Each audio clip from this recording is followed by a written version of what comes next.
जगत की शक्ति हैं, जीवन की युक्ति हैं, वो ही जगत माता, वो ही आदि शक्ति हैं। और इन्हीं देवी की उपासना का पर्व है नवरात्रि। नवरात्रि में माँ दुर्गा का आगमन विशेष सवारी या वाहन में होता है। माँ की सवारी से ही आने वाले समय का अनुमान लगाया जाता है। वैसे तो माता रानी का वाहन सिंह है, इसीलिए उन्हें शेरावाली भी कहते हैं। नवरात्रि में माता रानी का आगमन और प्रस्थान विशेष वाहन पर होता है। इसी वाहन के आधार पर देश दुनिया की स्थिति, फसल, प्रकृति और मानव जीवन में पड़ने वाले प्रभावों का अनुमान लगाया जाता है। इसीलिए नवरात्रि में माँ दुर्गा की सवारी बेहद महत्वपूर्ण मानी जाती है। ज्योतिषीय मतगणना के अनुसार इस बार माँ भगवती का आगमन हाथी पर सवार होकर है। माँ भगवती का हाथी पर आना राष्ट्र के लिए, राष्ट्र प्रेमियों के लिए, देशभक्तों के लिए और सनातन प्रेमियों के लिए ये बहुत ही शुभ संकेत है। हाथी पर सवारी राष्ट्र उन्नति, ऐश्वर्य वृद्धि, सभी प्रकार के समस्याओं का नाश और सभी प्रकार से कल्याणकारी है। जो भी भक्त इस नवरात्रि में माँ भगवती की प्रेम पूर्वक तरीके से साधना उपासना करते हैं, उन्हें यश, कीर्ति, वैभव, संपन्नता प्राप्त होती है। आप सब भी राष्ट्र प्रेम को हृदय में रखकर माँ भगवती की उपासना करें। आप सभी का कल्याण होगा। जय जगदम्बा भवानी।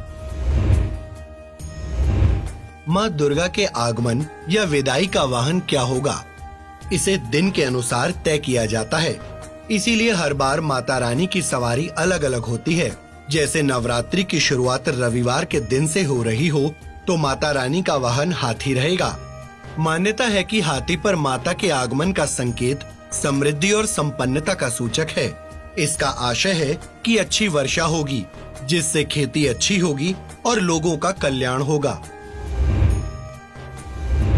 देखिए, माँ तो माँ है, वो तो प्यार से माँ कहने मात्र से द्रवित हो जाती है। फिर भी जो श्रद्धालु जन उसकी उपासना करना चाहते हैं तो वो शास्त्रोक्त विधि से, जैसा कि सप्तशती में वर्णित है, कलश स्थापन करके, जौ बीज कर, फिर 9 दिन जैसा भी अपने सामर्थ्य अनुसार माँ भगवती का पाठ आदि करके, नवमी के दिन कन्या पूजन करके इस व्रत आदि को संपन्न कर सकते हैं।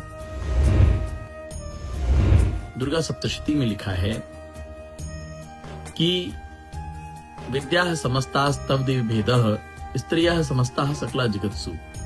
मतलब संसार की समस्त विद्याएं माँ का ही स्वरूप हैं और संसार की समस्त स्त्रियां माँ की प्रत्यक्ष मूर्तियां हैं। आप नवरात्रि में माँ भगवती जगदम्बा का आवाहन करते हैं, उनकी पूजा करते हैं, उपासना करते हैं, साधना करते हैं,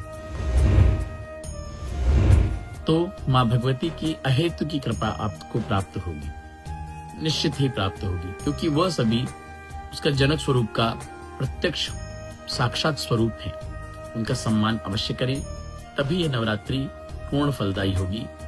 कन्या पूजन को, जिस कन्या को आप बचपन में पूजते हैं ना, उसे बड़े होने पर भी वैसा ही सम्मान और आदरणीय पूजनीय भाव रखें, तो वो भगवती की कृपा उस कन्या के माध्यम से आपको अवश्य प्राप्त होगी। जय जगदम्बा भवानी।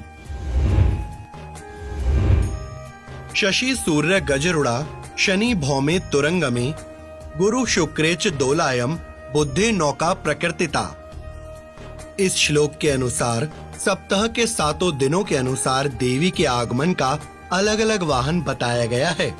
इसके अनुसार नवरात्रि का आरंभ रविवार या सोमवार से हो तो माँ हाथी पर आती हैं। यह अत्यंत शुभ माना जाता है। मंगलवार और शनिवार से हो तो माँ अश्व यानी घोड़े पर आती हैं, जबकि बुधवार के दिन से नवरात्रि की शुरुआत होने पर माँ दुर्गा का आगमन नाव पर होता है, जो कि मंगलकारी होता है।